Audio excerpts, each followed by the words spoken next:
আসসালামু আলাইকুম বন্ধুগণ। আসলে একটা কথা আছে যে ফিরাউনের প্রথম ব্যবসা ছিল নাকি তরমুজ ব্যবসা।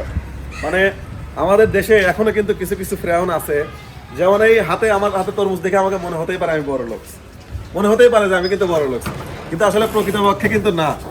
এই তরমুজটা কিনলাম হলো 380 টাকা দিয়ে। তার মানে এই তরমুজটা হয়তো সে পিস ভাও কিনে এসেছে আর হয়তো বেচতেছে কেজি ধরে। মানে রমজান আসলে আমাদের সবকিছু জিনিসের দাম হয়ে যায় উল্টা পাল্টা। কথায় আছে, কথায় আছে কিনা বাস্তবে আমরা শুনেছি বা ওইটা পড়েওছি যে এই তরমুজের ব্যবসা নাকি ছিল ফিরাউনের ব্যবসা। ঠিক একইভাবে আমাদের দেশে এখনো কিছু ফিরাউন আছে যারা কিন্তু এই ফিরাউনের মধ্যে কারবারি করে। তাই সবার কাছে অনুরোধ, যারা ব্যবসায়িক আছেন, যারা আমার এই ভিডিওটি দেখতেছেন বা যারা যেভাবেই হোক, এই তরমুজ অন্ততপক্ষে রোজার মাসটা আমাদের দেশের মুসল্লিগণ বা রোজাদাররা যেন মানে একটু সাধ্যের মধ্যে খেতে পারে, এই জন্য আপনারা সেভাবে বেছেন।